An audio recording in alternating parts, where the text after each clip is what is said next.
ఈరోజు మనం చూస్తున్నాం, పౌర సమాజం స్పందించకపోతే అన్ని అన్యాయాలు జరుగుతుంటాయి. ఓయూ భూములు, అనేక భూములు కబ్జాలు పెట్టిండ్రు. ఆ థియేటర్ నుంచి మొదలుకుంటే ఆ కినారా హోటలు, సుప్రభాత్ హోటలు, అక్కడ స్కూలు, ఇక్కడ ఎన్ని కబ్జా అయినాయి, స్పందన లేదు. అట్లే అగ్రికల్చర్ యూనివర్సిటీ భూములు పోయినాయి, స్పందన లేదు. ఇప్పుడు హైదరాబాద్ సెంట్రల్ యూనివర్సిటీ వచ్చింది.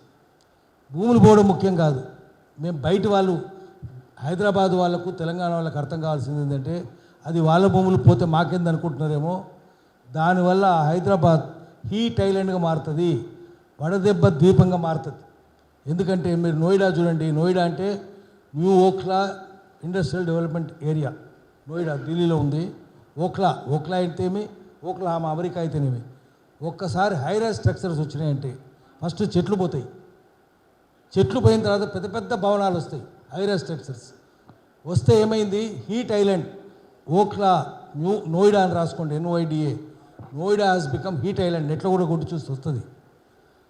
అక్కడికి ఎంత వేడి అంటే పెద్ద పెద్ద బంగ్లాలు వచ్చినందువల్ల రోడ్డు మీద ఎవడు దుకాణాలు ఉన్నాయి, వడదెబ్బ వెళ్తే చచ్చిపోతాడు. తోపుడు పనులోడు ఎవడు అక్కడికి పోడు. ఆటోలు ఏసీ లేని బండి పోదు, ఆటోలు కూడా పోడు అక్కడికి. మేము రామ్ లూసే మరిజాతే, లూ అంటే వడదెబ్బ, మేము అటు రామ్. వహా रहने वाले सब लू के पीड़ित है, వడదెబ్బ బాధితులు అక్కడని చెప్తారు. ఇప్పుడు ఆ పక్కన యూనివర్సిటీ ఉంటే ముందు 100 ఎకరాలు పోతాయి, పెద్ద పెద్ద భవంతులు వస్తే యూనివర్సిటీ కూడా పోతాయి, ఎవరు పిల్లలు అక్కడ ఉండరు. హైదరాబాద్ సెంట్రల్ యూనివర్సిటీ వడదెబ్బ పీడిత ప్రాంతంగా మారిపోతుంది, భయంకరమైన పీడితం. ఇప్పుడు హ్యాబిట్స్లో పెద్ద భవనం కడుతున్నారు, అక్కడ నిజాం కాలేజ్ దాకా దానికి వడదెబ్బ తాకుతుంది. పక్కన నిజాం కాలేజ్ పర్లాంగ్ దూరంలో స్టేట్ బ్యాంక్ ముందు కడుతున్నారు, పెద్ద బిల్డింగ్. 38 అంతస్తులు లేపినారు, ఇంకో 10 అంతస్తులు లేపుతారు, 20 అంతస్తులు లేపుతారు. ఒక్కసారి వచ్చి కిందికి నుంచి స్టీలు, సిమెంటు, కాంక్రీటు, సున్నం లేదు. ఈ అన్నిటితోటి, రాళ్ళు రప్పలతోటి అన్ని వేడి కలిగించేటి, చచ్చిపోవాల్సిందే మనుషులు. అనేక రకాల చర్మవ్యాధులు వస్తాయి. ఇది చాలా దారుణమైన విషయం. దేశాన్ని పరిపాలించేటోళ్ళు ఏ పార్టీ అయినా కానివ్వండి, దేశమంతా అన్ని పార్టీల వాళ్ళు దల్లాల్ గాళ్ళే ఉన్నారు. వాళ్ళు అమెరికాకు దళాలు గాలు, వాళ్ళు కాంప్రడార్ బూర్జు అంటారు. కాంప్రడార్ బూర్జు అంటే విదేశీ పెట్టుబడిదారులకు తొత్తులుగా పనిచేసేవాళ్ళు. వాళ్ళు 5-5 కోట్లు, వీళ్ళందరికీ 5-5 కోట్లు ఇచ్చి వాడే వీసాలు ఇస్తాడు. ఇదంతా దేశాన్ని నాశనం చేసి అమెరికా పారిపోతారు. NRIలు అవుతారు. NRIలు అంటే నాన్ రిలయబుల్ ఇండియన్స్. అట్లా మారిపోతారు వీళ్ళు. అందుకనే బెత్తం తీసుకొని కొట్టాలి, ఒక్కొక్క రాజకీయ నాయకుని ఈ పగలు కొట్టాలి. మనం చూస్తుండొద్దు పౌర సమాజం. అయితే నేను 2-3 ముక్కలే చెప్తాను. చెట్లు కొడితే అది మనిషిని నరికేసినట్టే అని అన్నారు, సుప్రీంకోర్టే అన్నది. తాజ్మహల్ చుట్టూ 454 చెట్లు నాటితే 4,54,00,000 జుర్మానా వేసింది సెంట్రల్ గవర్నమెంట్, సుప్రీంకోర్టు వేసింది. మరి 4 లక్షల రూపాయలు ఎక్కువ వేయాలి. ఎందుకంటే మధ్యప్రదేశ్లో 2021లో 2 ఆదివాసులు అడవిలో ఉంటారు, వాళ్ళు 2 మద్ది చెట్లు కొడితే ఏం చెప్పారంటే, ఈ మద్ది చెట్లు కొడితే గవర్నమెంట్ ఫారెస్ట్ డిపార్ట్మెంట్ వచ్చి ఆదివాసులకు గోసి తప్ప ఏం లేదు, ఒక్కొక్కరికి ఒక్క చెట్టుకు 60 లక్షల రూపాయలు జుర్మానా ఇస్తారు. ఎట్లా కూడా ఉంటుంది రాయసేన్ డిస్ట్రిక్ట్లో. అంటే 60 లక్షలు ఎందుకంటే అది వాడు ఏమేసిందంటే, ఫారెస్ట్ డిపార్ట్మెంట్ కూడా అట్లా ఇస్తాడు.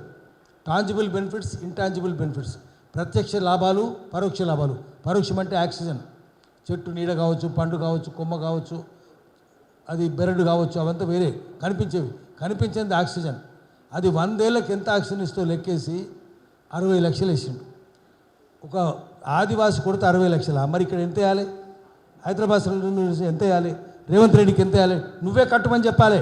రేవంత్ రెడ్డి నువ్వే వ్యక్తిగతంగా బాధ్యునివి, నువ్వే కట్టాలి అని చెప్పాలి. ఇప్పుడు బ్యాంకు ఇంతకుముందు చెప్పినట్టు బ్యాంక్ కోడ్ కుదోబెట్టుకుంటే ఎట్లా కుదోబెట్టుకుంటూ లంచాలు తీసుకుంటే వాడే బ్యాంక్ కోడే కట్టాలి. కట్టకపోతే వాని ఆస్తులన్నీ జప్తు చేయాలి. అట్లే కేసీఆర్ ఆస్తులు జప్తు చేయాలి, రేవంత్ రెడ్డి ఆస్తులు జప్తు చేయాలి. వీళ్ళందరూ పారిపోతారు. ఎందుకంటే కేటీఆర్, కేసీఆర్, రేవంత్ రెడ్డి అందరూ అమెరికా పారిపోతారు. వాళ్ళు గోల్డ్ కార్డు తీసుకుంటారు, 5 కోట్లు ఇస్తే చాలు కదా, వెళ్ళిపోవచ్చు. 100 కోట్లు ఉంటాయి, స్విస్ బ్యాంకులో దాచిపెట్టుకుంటారు. అందుకని మనం చేయవలసింది ఏంటంటే, పౌర సమాజమే చేయాలి. ప్రకృతిని నాశనం చేయొద్దు. అది Hyderabad city of lakes and rocks. Hyderabad was air condition by nature. ఎత్తు మీద ఉన్నందువల్ల చెరువులు, కుంటలు, అడవులు చల్లగా ఉండేది. ఇప్పుడు ఏమైంది, మొత్తం నాశనం అయిపోయింది, ఇంకా నాశనం అవుతుంది. హైదరాబాద్ నివాసయోగ్యంగా ఉండదు, హైదరాబాద్ ఎడారిగా మారిపోతుంది. ఎడారి కంటే కూడా అన్యాయంగా మారిపోతుంది. అందుకనే ఒకటి. రెండవది, ప్రజల ఆస్తులంతా లాక్కుంటుంటే ప్రజలు ఏమైపోతారు? తెలంగాణలోనే 38 లక్షల ఎకరాల భూములు, ప్రభుత్వ భూములు ఎక్కడ లేవు దేశంలో. నిజాం తన గుప్పిట పెట్టుకున్నాడు, అది రాష్ట్రానికి సంక్రమించింది, అవన్నీ ప్రజలకు వచ్చినాయి. భూములన్నింటినీ లాగేసుకున్నారు. ఇనాం భూములు, మక్తదా భూములు, ఒక భూములు కాదు, ఆఖరికి అసైన్ భూములు కూడా లాగేసుకున్నారు. చంద్రబాబు నాయుడు కావచ్చు, రాజశేఖర రెడ్డి కావచ్చు, అందరూ ఆంధ్రలో అందుకే వ్యతిరేకత వచ్చింది. ఇప్పుడు తెలంగాణ వాళ్ళు లాక్కుంటున్నాడు. వాడు పోయినాక వీడు వచ్చిండు. ఇప్పుడు నేను అనేది ఏమంటే, భూములు పోయిన వాళ్ళది ఒక సంఘం పెట్టాలి, విస్థాపిత. అక్కడ మా గుజరాత్, అక్కడ మా బెంగాల్లో ఉంది విస్థాపన విరోధి ప్రతిఘటన కమిటీ అని. విస్థాపన అంటే భూములు పోయిన వాళ్ళు, విస్థాపన వాళ్ళు విస్థాపన విరోధి ప్రతిఘటన కమిటీ అని ఉంది. అట్లా ఇక్కడ కూడా చేయాలి. ప్రాజెక్టు కడితే భూములు పోతాయి. ప్రాజెక్టు ఎందుకు కడుతున్నారు? శ్రీశైలం ప్రాజెక్టు కింద మునిగిన వాళ్ళది భూములు 140 ఊర్లు ఉన్నాయి. దాంట్లో 38 ఊర్లు చెంచులై, ఒక్క న్యాయపేసి నచ్చిపర్యామ లేదు కొల్లాపూర్ ప్రాంతంలో. నారాయణ సాగర్లో ఆడ మునిగిన వాళ్ళకి ఎక్కడో భూమి ఇస్తే గుర్రం పొడు తండాలో మల్లాలను ధర్మేసిండు. గుర్రం పొడు తండాకు పాపం మన గంజిరాకు పోయిండు. వాడు ఒకరోజు పోయిండు, బండి సంజయ్ అంటాడు, తర్వాత పోనేలే. ఆఖరి గంజిరాకును జైలు పెట్టినా వాడు పోలే. అట్లుంటుంది వాళ్ళది బీజేపీ. మొత్తం అన్ని పార్టీలు అట్లే ఉన్నాయి.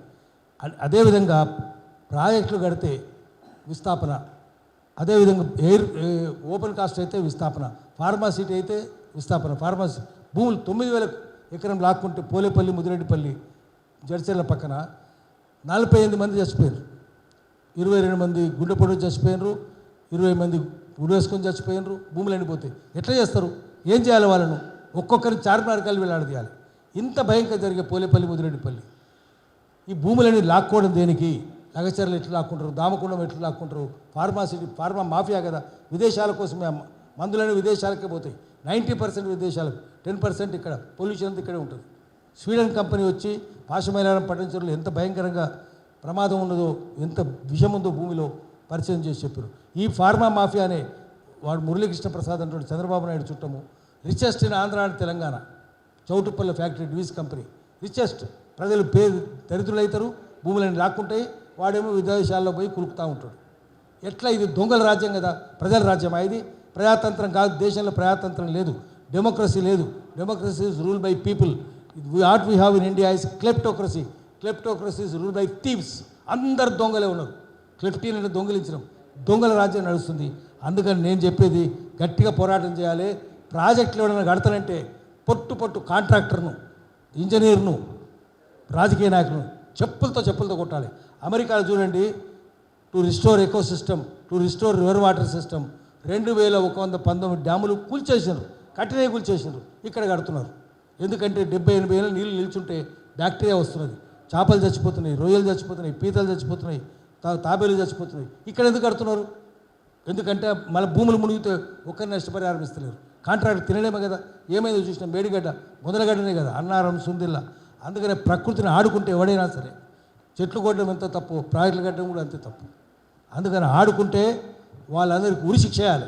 మనం ప్రజల పౌర సమాజం మీద ఒక కోర్టు పెట్టాలి, పబ్లిక్ కోర్టు పెట్టాలి, అందులో శిక్షలు వేయాలి. మనం ప్రజలు వేస్తారా లేదా వేరే విషయం. అందుకని మనం ఒక చివరి రిక్వెస్ట్ ఏంటంటే, విస్థాపనకు గురైన వాళ్ళందరినీ మనం చూసొద్దాం. ఒక రౌండ్ వేయాలి. విద్యార్థులు హారర్ టూరిజం అంటారు. ఎక్కడ భయం జరుగుతుందో, ఉత్పాతం జరుగుతుందో, అక్కడ ప్రజలు బాధపడుతున్నారో అక్కడ పోయి ఒక టూర్ తిరిగి రావాలి. అట్లా ఒకటి హారర్ టూరిజం పెడదాం, పోయి చూసొద్దాం ఎక్కడెక్కడ భూములు లాక్కుంటే ప్రజలు బాధపడుతున్నారు. అది అక్కడ కూడా విధ్వంసమే జరుగుతుంది. వ్యవసాయం పోతుంది, గ్రామాలు పోతాయి, వ్యవసాయ ఉత్పత్తి పోతుంది, అన్నీ పోతాయి. చివరికి దరిద్రం మిగులుతుంది.